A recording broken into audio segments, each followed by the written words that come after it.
Et si nous laissons derrière nous veuves et orphelins, nous vous prions, prenez soin d'eux.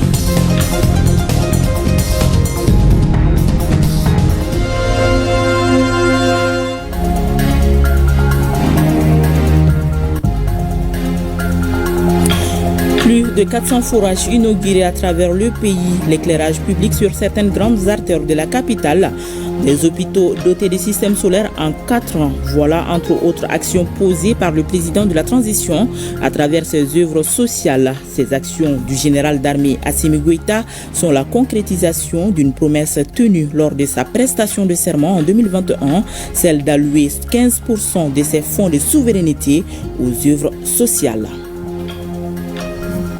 Les artisans maliens s'approprient les contenus du code communautaire de l'UEMOA, un code qui examine les dispositions relatives au marché public et permet aux artisans de tirer profit de leurs œuvres. C'était à la faveur d'un séminaire de haut niveau à Bamako. C'est un rendez-vous de plus de 6 siècles. La 625e édition du Sankemo s'ouvre officiellement.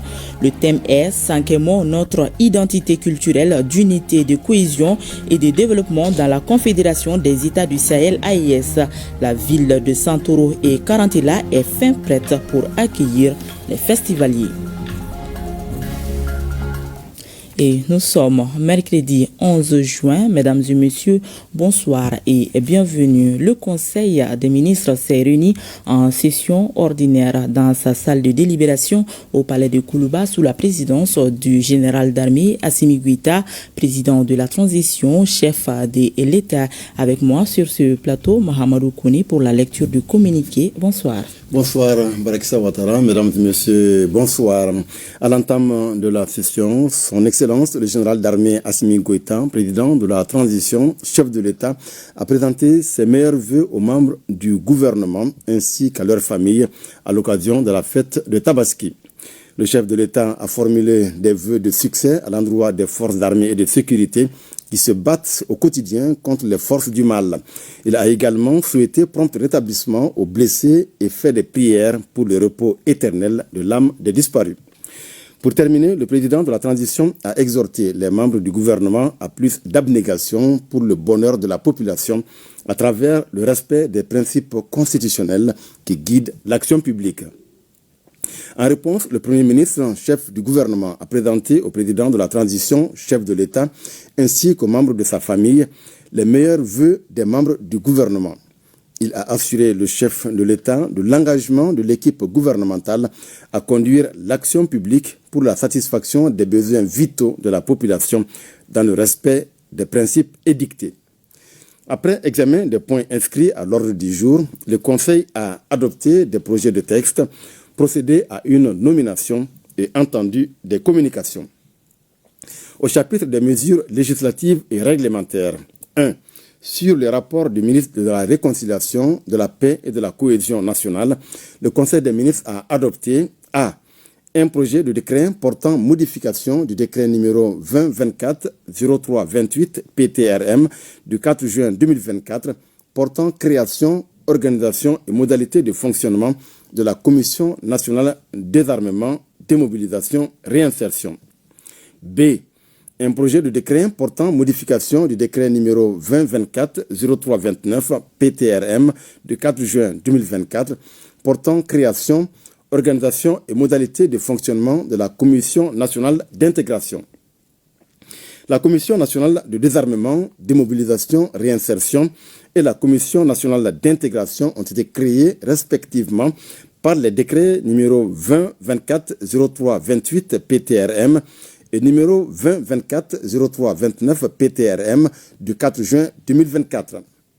L'adoption de ces décrets a permis d'élargir les missions des deux commissions à l'ensemble du territoire national et de prendre en compte l'ensemble des groupes armés dans la mise en œuvre des programmes de désarmement, démobilisation, réinsertion et d'intégration. À l'application, il a été constaté des insuffisances dans le fonctionnement des dites commissions qu'il convient de corriger. Le projet de décret adopté corrige ces insuffisances pour une mise en œuvre efficace et efficiente des dits programmes sur l'ensemble du territoire national. 2. Sur le rapport du ministre des Transports et des Infrastructures, le Conseil des ministres a adopté un projet de décret fixant le cadre organique des services régionaux et subrégionaux des transports. La Direction générale des transports a été créée par l'ordonnance numéro 2022-008 PTRM du 11 mars 2022 avec pour mission l'élaboration des éléments de la politique nationale en matière de transport routier, ferroviaire, maritime et fluvial, la coordination et le contrôle technique des services extérieurs, régionaux, subrégionaux et rattachés, ainsi que les organismes publics et privés qui concourent à la mise en œuvre de la dite politique.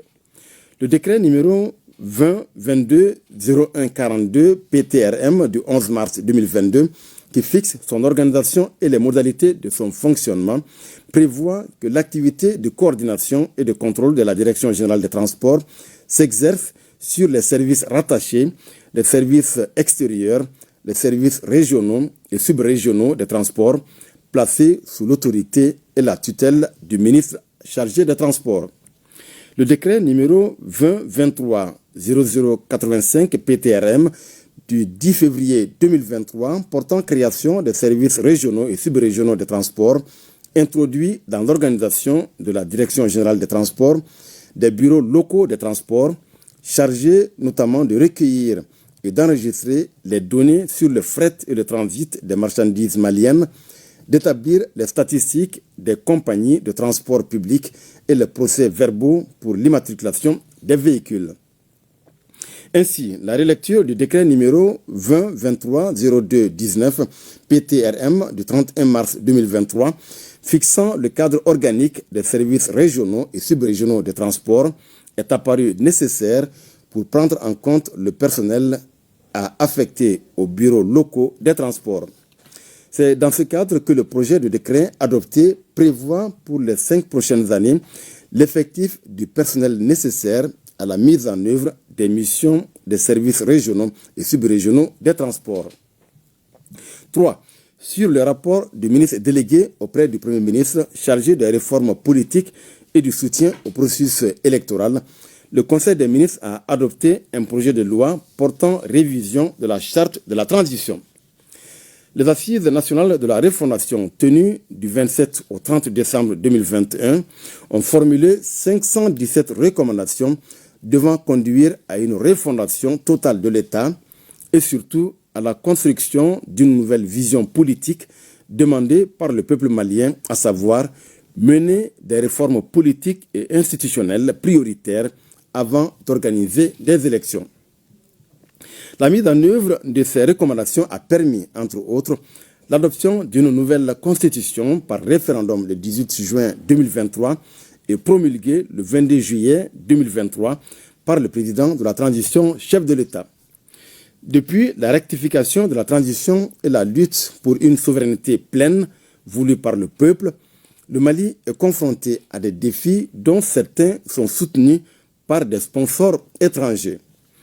En plus des efforts nationaux, le Mali a créé avec les pays frères du Burkina Faso et du Niger, confrontés aux mêmes difficultés, la Confédération des États du Sahel le 6 juillet 2024, après l'adoption de la charte du Liptako Gourmand instituant l'Alliance des États du Sahel le 16 septembre 2023.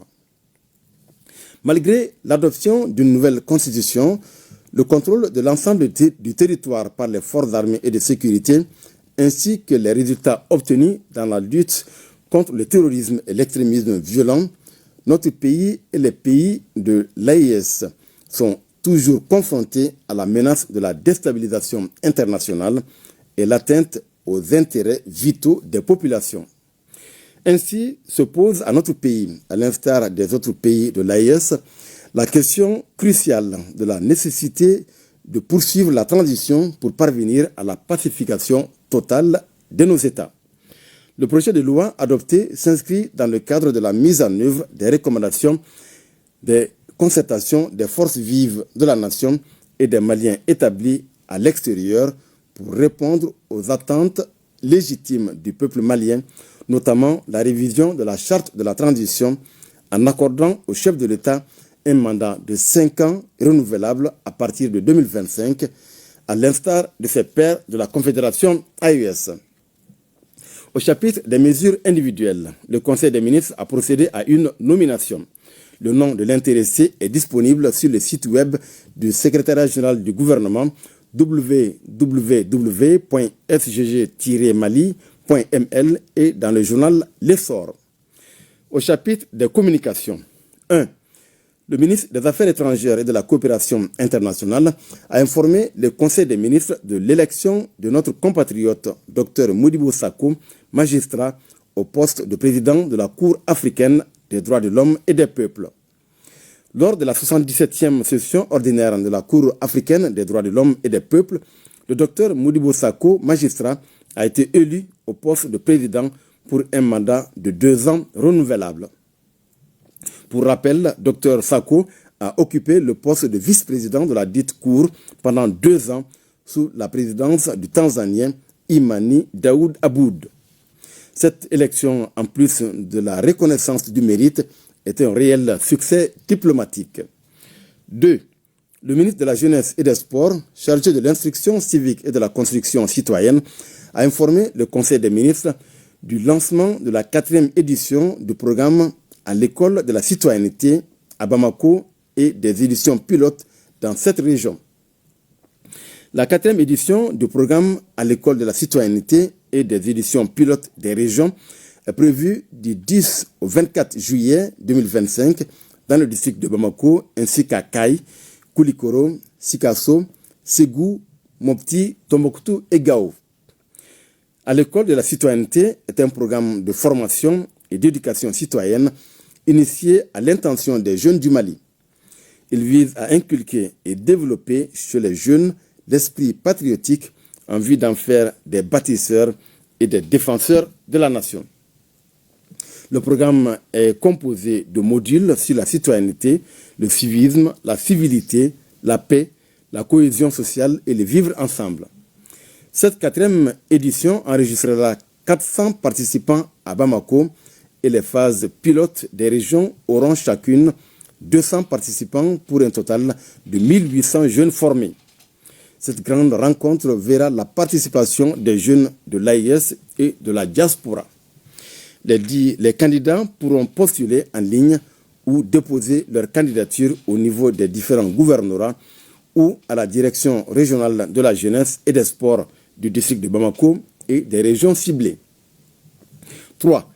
Le ministre de l'Urbanisme, de l'Habitat, des Domaines, de l'Aménagement du territoire et de la population a informé le Conseil des ministres de la participation du Mali à la reprise des travaux de la 2e session de l'Assemblée du Programme des Nations Unies pour les établissements humains à Nairobi, au Kenya, du 28 au 31 mai 2025. La 2e session de l'Assemblée du Programme des Nations Unies pour les établissements humains avait pour thème un avenir urbain durable grâce à un multilatéralisme inclusif et efficace, atteindre les objectifs de développement durable en temps de crise mondiale. La session a réuni des ministres, des gouverneurs et des maires pour relever l'un des défis les plus urgents et les plus interconnectés de notre époque, la crise mondiale du logement. À l'ouverture de l'Assemblée, la directrice exécutive du programme a souligné l'ampleur et l'urgence de la crise du logement qui touche des milliards de personnes dans le monde et appelé à une action mondiale coordonnée, ancrée dans les droits de l'homme, la dignité, la solidarité multilatérale. La rencontre s'est conclue par un engagement mondial renouvelé en faveur du développement urbain durable et une nouvelle direction audacieuse pour faire face à la crise mondiale du logement. En marge des travaux, une séance de travail a réuni le 29 mai 2025 les délégations du Burkina Faso, du Mali et du Niger avec les responsables du département Afrique du programme des Nations Unies pour les établissements humains autour des projets en cours et des perspectives de développement pour les 3 pays. 4. Le ministre de la Santé et du Développement social a informé le Conseil des ministres de la situation épidémiologique du pays, marquée notamment par une diminution du nombre de cas confirmés de dengue comparé à celui de la semaine écoulée.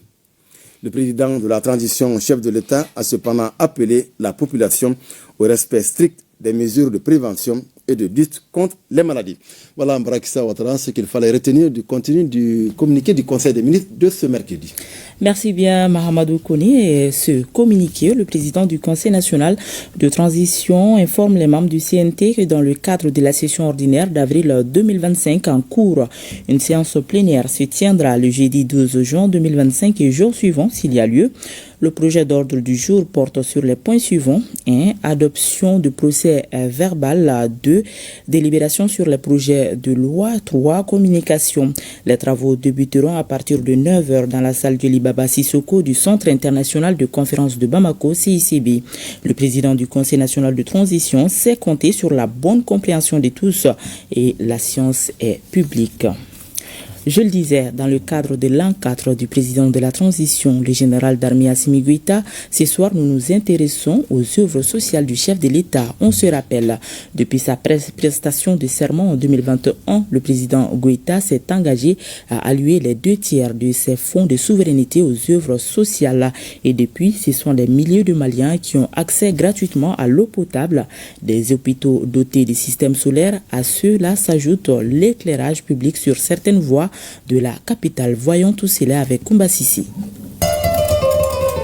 Initié depuis quelques années par le président de la transition, le général d'armée Assimi Goïta, les œuvres sociales ont été diversifiées pour répondre aux attentes des populations. L'une des demandes fortes de la population reste l'eau potable. Ce liquide précieux est désormais disponible dans plusieurs localités du pays. Pour preuve, à la date du 4 juin 2025, l'équipe chargée des œuvres sociales a inauguré le 450e forage à Numuboukou dans la commune rurale de Djalakorodji, région de Koulikoro. La plupart de ces forages sont réalisés dans les écoles et centres de santé. Nous, les femmes de Djalakorodji, nous tenons à remercier le président de la transition pour cet acte combien humanitaire. Pour faire face à la coupure d'électricité, le président Assimi Goïta a également pensé à l'installation des panneaux solaires dans nos hôpitaux. Commencé en mars dernier, plus de 20 structures sanitaires ont bénéficié de ces installations, parmi lesquelles le Centre national de transfusion sanguine, le CCRF de la commune 2 du district de Bamako, l'odontostomatologie, l'hôpital de dermatologie, Adasco de Daoudaboukou, Asako Sab 2 de Sabaliboukou et Asakoba de Bankoni. L'hôpital du Mali a lui seul reçu 1000 panneaux et ses installations. Ces installations solaires sécurisées et stables vont nous permettre d'assurer la disponibilité en électricité de façon permanente et d'améliorer la qualité de la prise en charge des patients et lesquels patients sont au cœur de vos préoccupations depuis votre arrivée. Et ces installations aussi nous prouvent et nous donnent l'opportunité d'assurer cette continuité de soins à la population et d'améliorer aussi les conditions de travail du personnel. Cette donation va permettre à cette structure, tout d'abord, de réduire considérablement les dépenses, de bénéficier d'une source d'énergie fiable et durable, et ça va nous permettre de travailler 24 heures sur 24. Aujourd'hui, je dis merci. Merci en mon nom.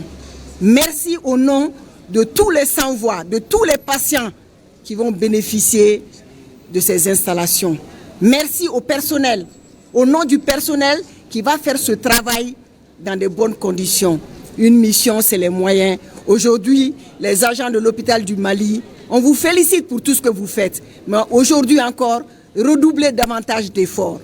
Parce qu'aujourd'hui, vous serez dans les conditions pour mieux travailler.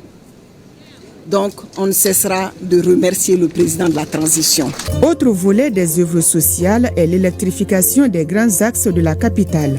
À cet effet, 1300 lampadaires ont été installés. Ça fait un moment que le président de la transition, à travers les œuvres sociales, a fait le lancement de l'éclairage de certains axes de Bamako, à savoir l'axe du monument de la paix à l'aéroport, du monument de martyrs à l'aéroport, du 3e pont, de certains grands axes de Bamako et de Kati du rond-point devant le camp jusque derrière le lycée Mami. On sait que le créage d'une ville, c'est la sécurisation, surtout la sécurisation par le temps qui court.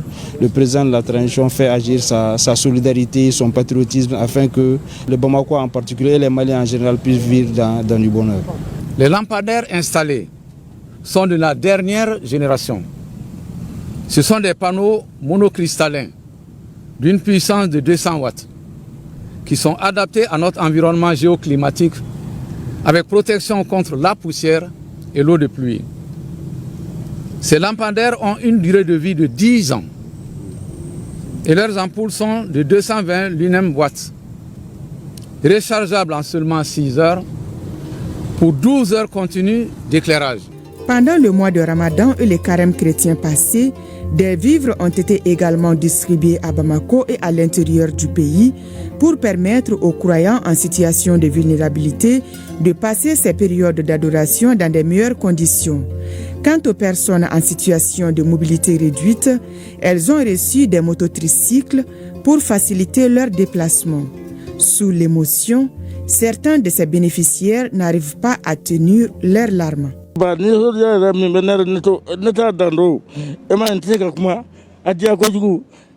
Je suis très ému et manque de mots pour ce geste de la part du président de la transition. Je formule des vœux pour la stabilité du pays. La sécurité n'est pas seulement une affaire de militaires. Chacun peut contribuer en sa façon afin de lutter contre le terrorisme. C'est dans cet état d'esprit que le commissariat à la réforme du secteur de la sécurité a organisé hier une rencontre à Ségou. Le but est d'expliquer le fonctionnement et l'animation des comités consultatifs de sécurité. Les détails avec Honoré Tchenou et Bassi Traoré.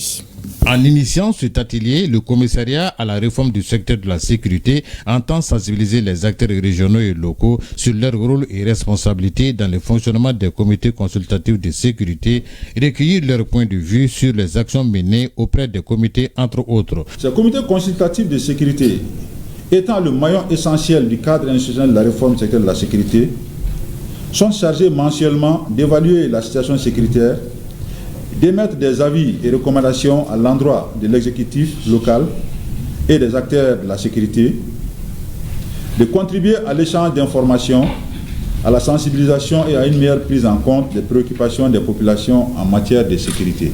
Des présentations et exposés thématiques permettent aux participants de s'approprier le contenu du guide des comités consultatifs de sécurité pour une bonne opérationnalisation. Aussi partager les expériences de bonnes pratiques en matière de dialogue sécuritaire communautaire. C'est l'occasion pour nous de lancer un appel, surtout aux responsables des communes, que cet outil qui est mis à leur disposition est essentiel dans le cadre du partage d'informations, du traitement d'informations, d'appui, en tout cas à la sécurité de leur commune d'abord.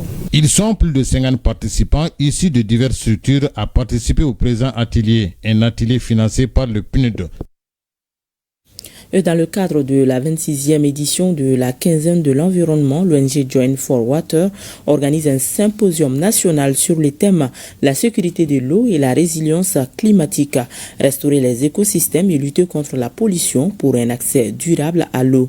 Les panels au centre du dit symposium doivent permettre aux participants d'identifier les défis majeurs, de documenter les impacts de la pollution pour un accès durable à l'eau dans les communes bénéficiaires du projet. Les échanges se tiennent à Bamako, nous dit Fademba Keita. L'ONG Join for Water organise ce symposium national dans le cadre de son programme intitulé « Protéger et conserver l'eau pour une meilleure résilience socio-économique » autour de Bamako. Les présentations thématiques et techniques au centre des échanges ont trait à l'éducation environnementale, à la restauration des écosystèmes pour un accès durable à l'eau et à la pollution plastique des milieux aquatiques. Cette journée sera marquée par des présentations d'experts sur les enjeux de la pollution, l'accès à l'eau et le changement climatique, des partages d'expériences locales et des témoignages, mais aussi un panel sur la problématique liée à l'eau qui sera animé au cours de cette journée. Depuis 2022, nos populations bénéficient des appuis de John for Water Protos, leur permettant d'augmenter leurs revenus et d'améliorer les conditions de vie de nos ménages. Cet espace d'échange et de partage sur la problématique majeure de l'accès durable à l'eau s'inscrit dans le cadre des activités de la 26e édition de la quinzaine de l'environnement et de la journée mondiale de l'environnement. La Belgique et ses partenaires de développement et de l'humanitaire sont fiers de leur partenariat de longue date avec le Mali pour relever les défis liés à l'eau, à l'environnement et au climat. Nos programmes répondent aux besoins des communautés maliennes, renforcent leur capacité de résilience et d'adaptation aux effets du changement climatique et augmentent leurs revenus. Ce symposium se veut un espace de réflexion collective, de dialogue inclusif et de partage d'expériences entre les institutions publiques, les partenaires techniques et financiers, les organisations de la société civile, les communautés locales et les chercheurs. Agir pour restaurer les écosystèmes dégradés, renforcer la gouvernance de l'eau, protéger les bassins versants, lutter contre les pollutions émergentes et construire une résilience socio-économique durable. L'ONG John for Water Protos, à travers ce symposium, entend pallier le stress hydrique croissant susceptible d'affecter en 2100. Producteurs, experts et partenaires se sont réunis le 28 et 29 mai à Baguineda, le premier village de l'office du périmètre irrigué du même nom. C'était à la faveur de la première édition de la foire des semences maraîchères paysannes. Elle est organisée par l'Union nationale des coopératives de planteurs et maraîchers du Mali, UNCPM. Cette foire vise à valoriser les semences maraîchères paysannes essentielles pour une agriculture durable et résiliente au Mali. Le point avec Maïmouna Guindo et Mbarakou Maïga.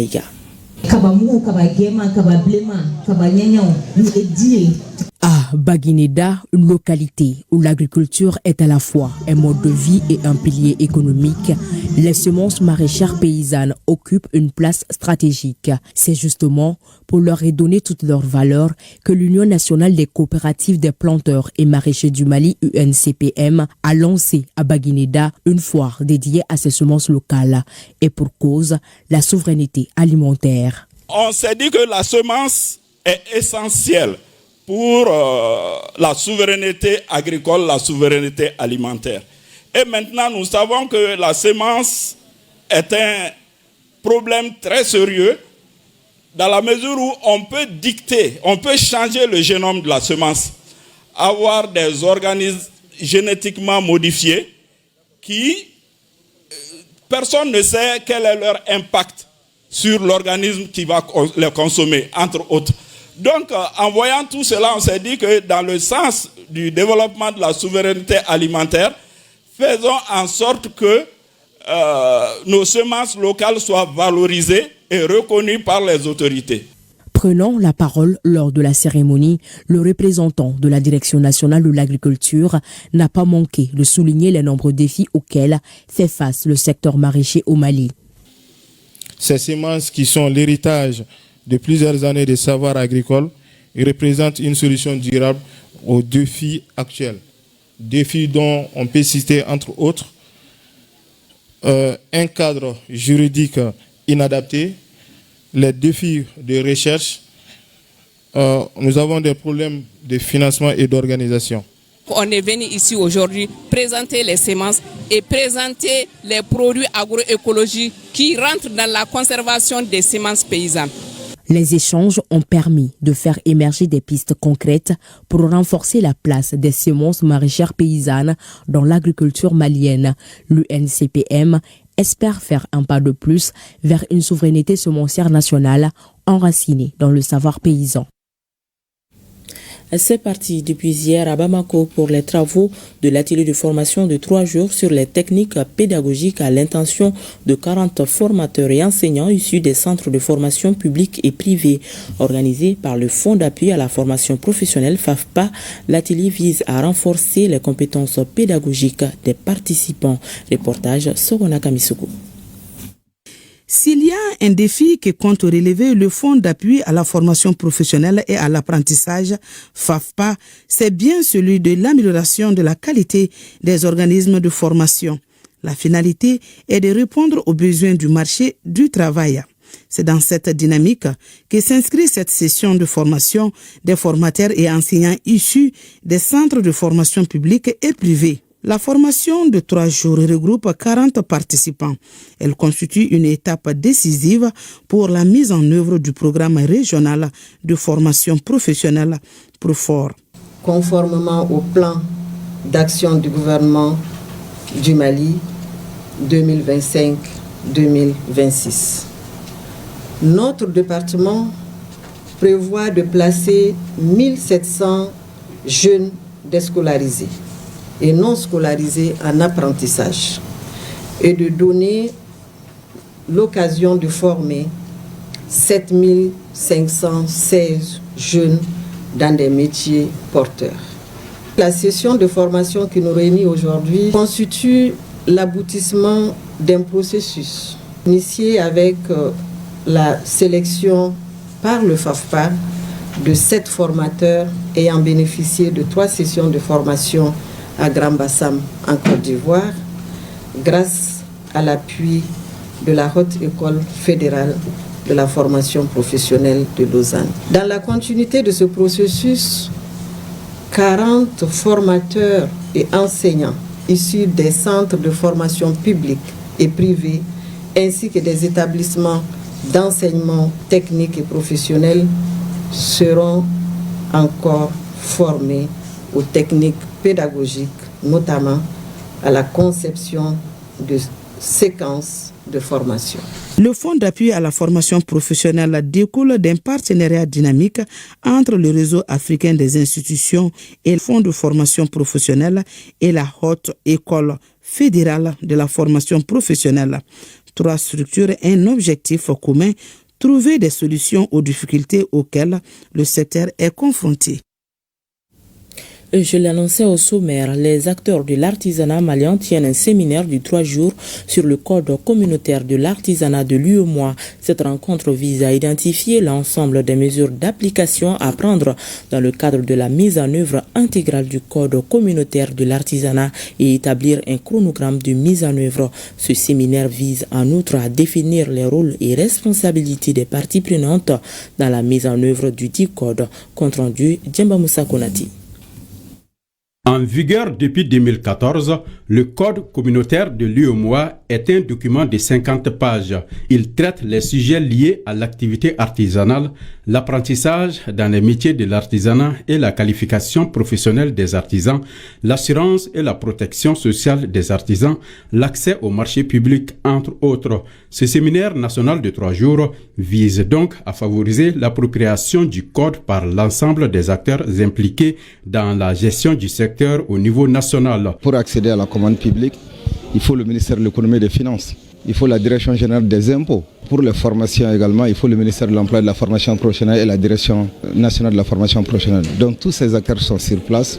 Ensemble, nous allons chercher à comprendre le code. Qu'est dit le code pour accéder à la commande publique? Qu'est dit le code pour bénéficier des formations professionnelles? Le représentant résident de l'UEMOA au Mali a salué les efforts remarquables déployés par le gouvernement malien pour faire rayonner l'artisanat malien. La commission de l'UEMOA, pour sa part, veillera à assurer pleinement sa mission qui consiste avant tout dans une logique de complémentarité et de subsidiarité, à accompagner les États dans la mise en œuvre du règlement et des actions de développement du secteur de l'artisanat. Nul besoin encore de dire que l'artisanat de nos jours s'impose comme un agrégat essentiel du tissu socio-économique parce qu'il participe véritablement à la production de la richesse nationale et à la création de nombreux emplois. Cependant, force est de constater que l'artisanat souffre de beaucoup de maux, dont celui relatif au cadre juridique et réglementaire de ses activités. C'est pourquoi le gouvernement du Mali, par ma voix, salue d'une part l'adoption en mars 2014 du Code communautaire de l'artisanat et d'autre part l'organisation de ce séminaire national d'information sur les dispositions du dit Code en vue de favoriser son appropriation par l'ensemble des acteurs impliqués dans la gestion du secteur au niveau national. Rappelons que le Code communautaire de l'artisanat résulte de la mise en œuvre du programme communautaire en matière d'artisanat et du programme régional de développement de l'industrie et de l'artisanat. Jouer, apprendre, s'épanouir, un engagement durable pour chaque enfant depuis 2025. C'est le thème de la 2e édition de la Journée internationale du jeu célébrée ce 11 juin dans plus de 140 pays à travers le monde. Au Mali, les projecteurs ont été braqués sur les jeux traditionnels qui sont considérés non seulement comme moyen de divertissement mais aussi comme outil d'apprentissage et de développement personnel chez l'enfant. L'événement a été organisé par la Cité des enfants avec le concours de l'ONG Right to Play. Reportage Adam Maïga et Siriki Koulibaly. Aminata Bagaga, 14 ans, élève en 7e année, joue avec ses camarades d'âge à un jeu traditionnel dénommé Fini Blanco Fait.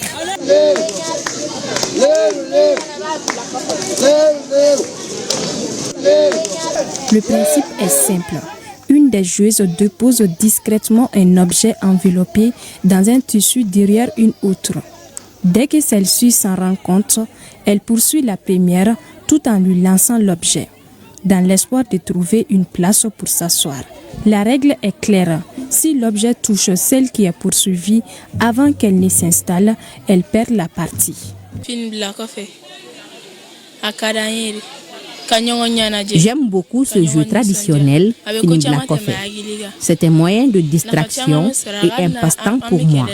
Il nous permet de mettre fin aux petites querelles entre nous et de passer à autre chose. Quant à Ama Samuel Touré, élève en 6e année à l'Institut national des aveugles du Mali, il préfère les jeux de mots, car ces jeux stimulent réflexion et créativité. Les jeux de mots, ça m'a vraiment apporté de connaître le sens des mots.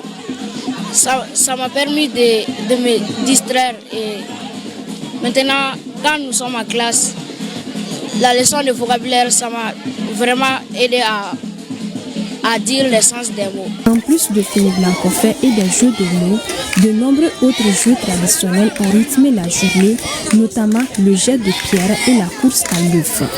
Ces activités, au-delà de leur aspect ludique, sont reconnues pour leurs vertus éducatives et sociales. C'est dans cette dynamique que s'inscrit la 2e édition de la Journée internationale du jeu. Si nous avons consacré cette journée aujourd'hui pour le jeu, c'est effectivement pour que le monde comprenne. Et pour qu'un enfant se libère dans sa tête, il faut lui libérer le maximum d'espace de jeu et d'épanouissement possible. C'est à ce prix que l'enfant a un champ immense d'exploration de toutes les potentialités. Ça permet à l'enfant de découvrir, de s'essayer, de se remettre en cause, d'échouer, de persévérer et d'atteindre ses objectifs. Nous, au niveau de la Cité des enfants, pour cette 2e édition, nous avons décidé de mettre l'accent sur le jeu traditionnel. Surtout que c'est l'année de la culture. L'année 2025 a été décrétée l'année de la culture. Donc vous avez vu, donc on a décidé de revisiter tout ce que nos ancêtres, les grands-mères, les grands-pères nous ont laissé à travers quelques jeux traditionnels. La cérémonie a été marquée aussi par la célébration des 25 ans de l'ONG Right to Play. La journée mondiale du paludisme, célébrée chaque 25 avril, a été marquée cette année par l'introduction du vaccin R21 contre le paludisme. L'UNICEF, en sa qualité de partenaire de l'État, a donc initié une journée d'information et de sensibilisation sur le vaccin en question et les bonnes pratiques en matière de santé. La rencontre a concerné les femmes et les enfants issus des parents déplacés. Le point avec Sokona Kamisoko. Selon les statistiques officielles, au Mali, la prévalence du paludisme est estimée à environ 3800 cas, ce qui fait de la maladie un grand problème de santé publique dans notre pays. Face à cette situation critique, le gouvernement et ses partenaires ont autorisé l'introduction du vaccin R21 contre le paludisme. Il y a plusieurs types de vaccins, les enfants, mais on vient d'introduire un vaccin qu'on appelle R21 pour protéger les enfants et aussi les femmes enceintes. Et dans un premier temps, ces vaccins vont être distribués dans 19 districts. Les enfants Je voudrais que ce soit vous qui apportez le message. C'est un vaccin contre le paludisme qui se donne aux enfants entre 5 mois et 36 mois. Notre engagement dans cette lutte est impératif car le Mali compte parmi les 11 pays Height Burden Height Impact contribuant à 3% de la charge mondiale du paludisme. Les femmes enceintes et les enfants de moins de 5 ans représentaient les couches les plus affectées par cette maladie. Alors c'est dire que le paludisme impacte négativement le développement de notre pays. Face à cette situation, nous devons tout mettre en œuvre pour éliminer cette maladie d'ici à 2030. Le vaccin R21 contre le paludisme vient compléter les mesures efficaces déjà existantes en matière de lutte contre le paludisme, telles que l'utilisation des moustiquaires et l'assainissement de notre environnement. Je vous exhorte à utiliser, mes chers enfants, les mamans ici présentes et même les papas, à utiliser les moustiquaires imprégnés. Aussi, on vient de parler du vaccin. Je vous exhorte également à lutter contre les larves de moustiques, c'est-à-dire soyons propres. Cette journée de sensibilisation a vu la participation des femmes et les enfants issus des parents déplacés de Niamana, Sénou et de Sogoninko. À Koutiala, les ONG Helvetas et Ahmed ont procédé à la remise de kits d'insertion aux bénéficiaires du projet Enfants et Jeunes sur les routes migratoires en Afrique de l'Ouest et du Nord, EJM. Couvrant les districts de Bamako, les régions de Bougouni, Sikasso et Koutiala, l'EJM profite à 108 jeunes formés et équipés dans plusieurs corps de métiers en vue de leur insertion socio-économique et professionnelle. Reportage Brima Koni et Amadou Dolo.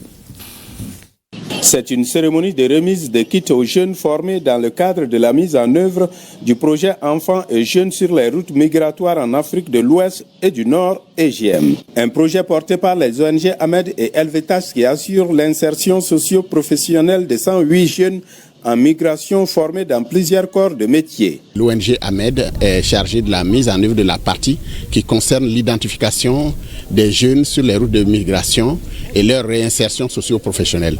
Chaque jeune, en fonction de son choix de métier, a été renforcé pendant au moins 6 mois de formation. Et ensuite, aujourd'hui, nous leur remettons des kits opérationnels qui peuvent leur aider à démarrer leurs entreprises. Et il est attendu de ces différentes entreprises le recrutement progressif de personnel qui fera un nombre croissant de création d'emplois. C'est un projet que nous mettons en œuvre pour accompagner les enfants et les jeunes sur les routes de la migration. La finalité étant de renforcer le système de protection face aux besoins spécifiques des jeunes qui sont en situation de mobilité. Les bénéficiaires de la région de Koutiala, au nombre de 52, ont fait des démonstrations après avoir reçu leur kit en coiffure esthétique, coupe et couture, installation de plaques solaires, menuiserie, préparation et vente de repas, mécanique, moto et électricité. La remise de ces équipements permettra aux bénéficiaires de créer leur propre source de revenus et de contribuer au développement socio-économique de leur localité. Je voudrais aussi saluer les efforts du gouvernement suisse à travers Helvetas au financement de ce projet et à l'accompagnement du processus. Les bienfaits du projet EJM ont été démontrés par la troupe théâtrale de l'ONG Ahmed à travers une pièce dissuasive en matière de migration et d'exode rural. À Tombouctou, la fondation Janet Turcuyer a distribué plus de 600 bœufs pour les populations de Mini à l'occasion de la fête de Tabaski. Cette opération, qui a concerné plus de 10 000 ménages, se situe en droite ligne des objectifs de la sécurité alimentaire prônés par les autorités de la transition. Reportage Najim Baba Sissé, Alou Koulibaly. Ce sont plus de 600 bœufs abattus et partagés aux populations vulnérables de Tombouctou dans le cadre de l'opération Tabaski, menée par Janet Turcuyer en cette fête de l'Eid al-Adha. Nous avons eu la chance de partager 600 têtes de bœufs, soit environ 10 000 ménages bénéficiaires indirects dans la ville de Tombouctou et la périphérique. Nous avons mis l'accent à un accès équitable et abordable à la viande pour tous les citoyens. Nous avons mis aussi l'accent sur la qualité, qui est essentiel pour garantir la sécurité alimentaire et la santé publique. Les quartiers concernés par cette vaste opération sont entre autres Abaradjou, Sankore, Sarekena, Djingaraiber, Belafarandi et Kabara. C'est une donation qui est venue à point nommé. Parce qu'il y a trop de vulnérables dans la commune de Tombouctou, il y a trop de déplacés dans la commune de Tombouctou qui en ont besoin. Donc nous souhaiterons que cette année, ça soit bien passé et que l'année prochaine, il y aura plus que ça pour que les autres puissent bénéficier de l'opération. En ce jour béni, en ce grand mois de Joul Hajji, et mois béni, un jour de fête, vraiment, cette donation, ça nous va droit au cœur. Outre ces personnes en situation de vulnérabilité, des orphelins d'un centre ont aussi tiré profit de ce geste humanitaire de la part de Janet Turkiye.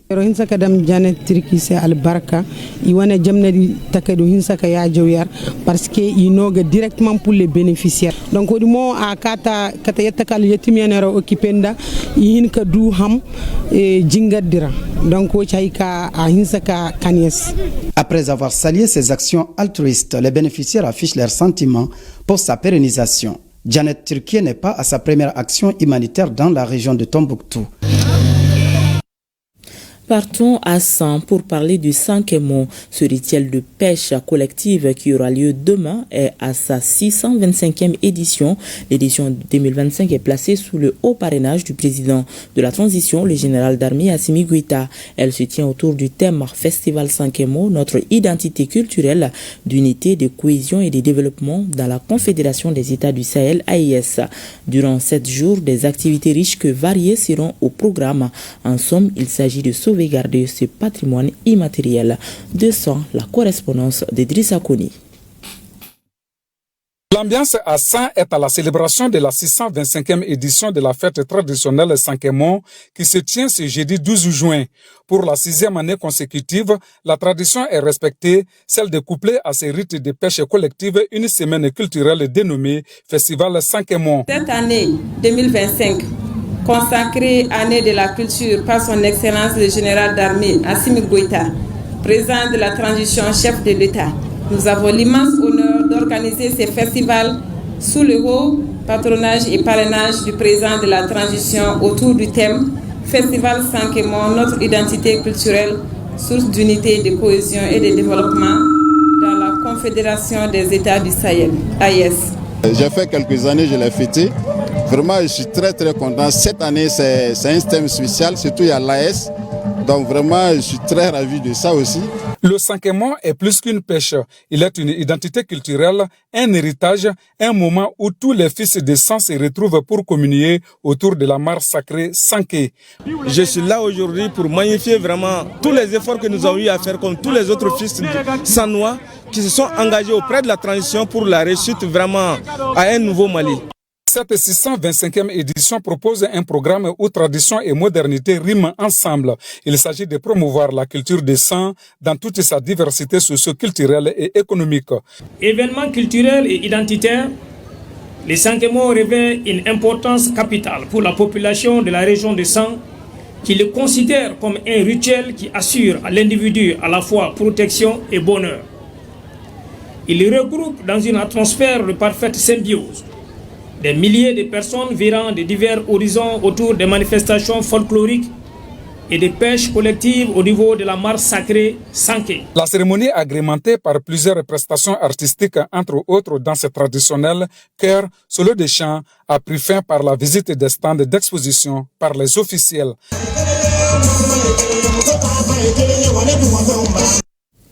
Les journalistes de l'Afrique francophone en séminaire de formation à Beijing, en Chine, ont effectué leur première excursion. C'est une visite au siège de l'entreprise StarTimes, un opérateur de production, de diffusion et de distribution d'images.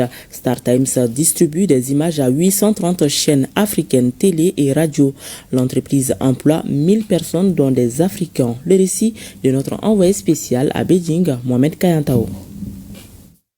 Ils sont congolais, ivoiriens, gabonais, comoriens, mauriciens et maliens.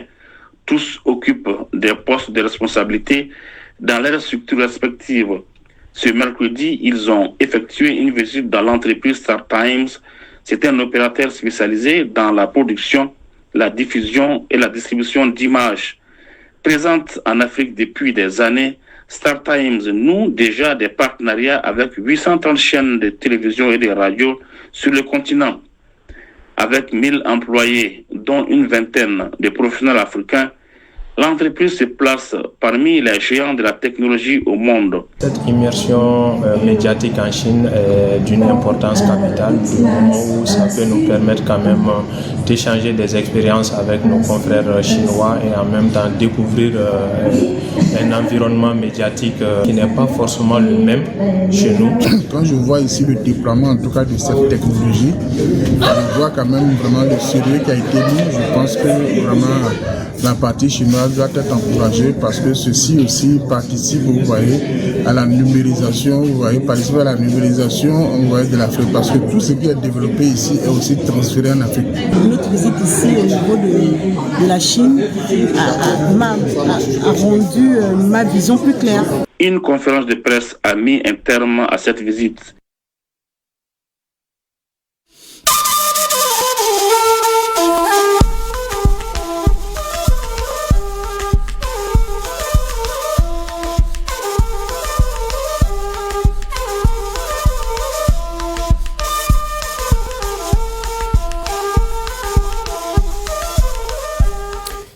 Au Burkina Faso, c'est un exercice de transparence et de redevabilité que mène le secrétariat permanent de l'initiative pour la transparence dans les industries extractives ITIE. Il a rencontré la population à Manga pour lui expliquer la quantité d'or produite au Burkina Faso en 2023. Elle est estimée à près de 150 tonnes. Une production qui a généré plus de 2000 milliards, dont plus de 500 milliards de francs CFA comme contribution au budget de l'État. On en sait davantage sur cette rencontre avec Franck Ouedraogo et Moumouni Wanga. En 2023, l'industrie extractive a produit plus de 57 tonnes d'or au Burkina Faso et créé plus de 4000 emplois. Une production qui a généré plus de 2000 milliards de francs CFA avec une contribution de plus de 580 milliards au budget de l'État. Des informations clés parmi tant d'autres du rapport 2023 de l'initiative pour la transparence dans les industries extractives ITIE, ici mise à la disposition des communes de Manga, Gogo et Zabri. Nous allons disséquer et dire ce que chaque communauté impactée a reçu au niveau de sa commune bien sûr et quels sont les projets qui ont été effectivement mis en œuvre pour vraiment faire valoir effectivement cette production minière dans cette localité. Cet exercice vise à rendre compte aux populations de la gestion du secteur extractif, de la production à la répartition des revenus. Il sert également de tribune pour recueillir les contributions des communautés et acteurs du secteur minier pour une gouvernance plus performante. Le rapport nous permettra en fait d'en savoir davantage sur les imperfections, sur les performances. Et de ce rapport, en tout cas, nous allons tirer les conséquences pour pouvoir mettre en œuvre les recommandations qui pourront en fait nous aider à mieux prendre en charge les préoccupations des populations avec le fonds minier qui est affecté chaque année au niveau de la commune de Zabri. Ces informations permettent surtout d'améliorer la transparence, d'élever le débat public et d'accroître la visibilité des activités réalisées dans le secteur extractif. Le rapport ITIE 2023 prend en compte les sociétés minières qui ont versé plus de 800 millions de francs CFA à l'État au cours de l'année 2023. Au-delà de la redevabilité, ce 13e rapport ITIE rend disponibles les informations comme celles sur les titres miniers et autorisations valides au profit des institutions nationales et internationales.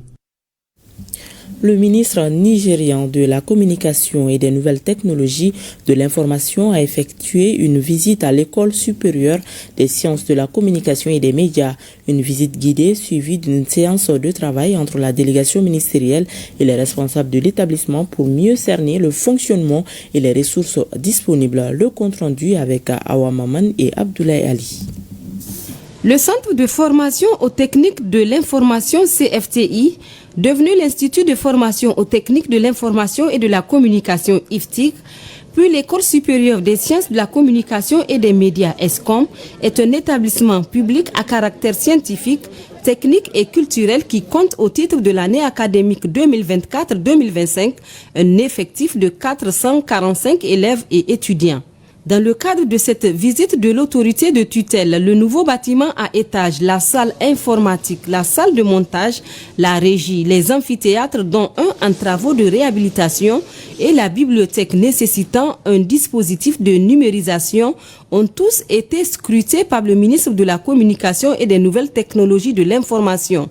L'École supérieure des sciences de la communication et des médias s'est fixée comme objectif d'assurer la formation, le recyclage et le perfectionnement de personnel public, parapublic et privé, nationaux et étrangers, mais aussi et surtout d'assurer l'exécution des missions spécifiques qui lui sont confiées par l'État en collaboration avec d'autres structures concernées.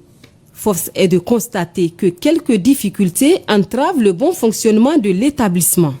Les échanges ont été vraiment fructueux. Nous avons trouvé en la personne du ministre de la Communication un responsable très attentif aux problèmes des structures sous tutelle. L'accent a été beaucoup mis sur l'application effective des statuts de l'ESCOM. L'idéal aurait été que vous ayez une équipe qui sillonne les écoles, les lycées à l'échange de futurs bacheliers, des gens pour les recruter, pour venir s'inscrire, pour que l'école puisse générer le plus de chiffres. Vous départez de cette subvention de l'État pour que l'école puisse se retrouver être autonome, indépendante.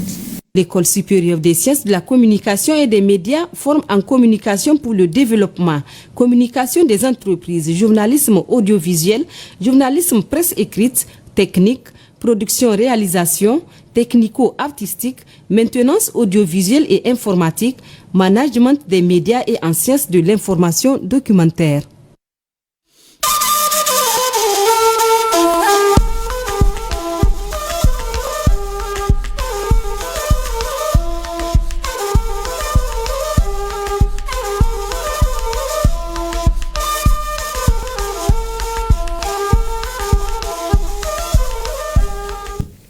Page noire de cette édition, les obsèques de l'ancien ministre de l'Emploi et de la Formation professionnelle d'octobre 2007 à 2011, Ibrahima Ndiaye, ont eu lieu cet après-midi chez lui à Banankabougou.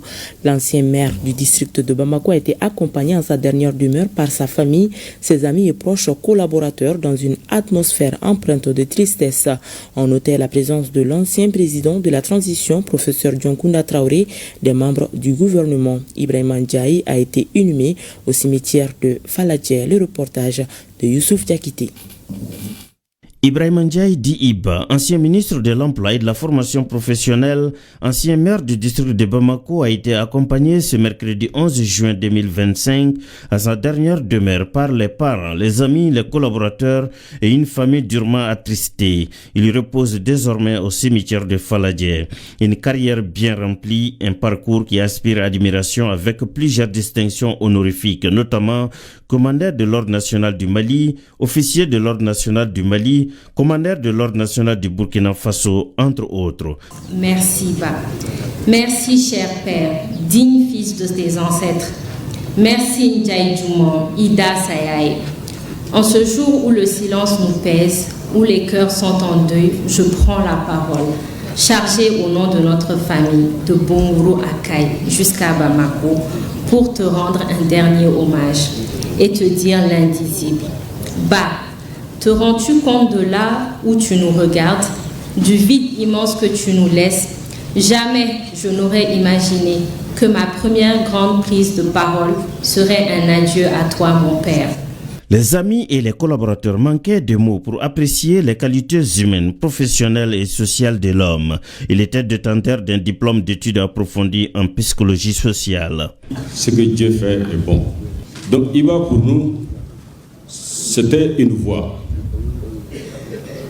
Une voix pour nous chaque fois qui s'élève pour la justice, qui s'élève pour la dignité, qui s'élève pour le dialogue. C'était une voix forte, une voix posée, ancrée dans nos valeurs sociétales. Au nom de tous mes camarades, au nom de toute la population de Kaï, de présenter mes sincères condoléances à la veuve du défunt, à ses enfants, à ses petits-enfants, à ses frères et sœurs, à toute la famille Ndiaye de Bamako, Kaï et Bunguru. Homme d'engagement, d'action et de devoir, Iba Ndiaye avait le Mali et Kaï, Bunguru, chevillé au corps. Du 31 mars 1990, date où il a brièvement décrit la situation malienne lors d'une conférence que présidait Djibril Diallo. Il venait de l'IJA, Institut des jeunes aveugles. C'était une découverte pour moi, par sa verve, par sa compréhension de la société malienne de l'époque. Et depuis lors, tout ce que nous avons construit ensemble autour du mouvement démocratique, donc c'est un souvenir de tout ce que nous avons fait au sein du mouvement démocratique dont il est un des fondateurs pour faire avancer le Mali. À 77 ans, Ibrahima Ndiaye laisse derrière lui une famille endeuillée, un monde professionnel, des amis et des collaborateurs inconsolables. Que son âme repose en paix et pour des raisons indépendantes de notre volonté, l'émission Malikourata sera avec le ministre de la Justice des Droits de l'Homme ne sera plus diffusée ce soir. La nouvelle date de diffusion vous sera communiquée. Point final donc à cette édition. Merci à vous de l'avoir suivi. À demain 20h, s'il plaît à Dieu.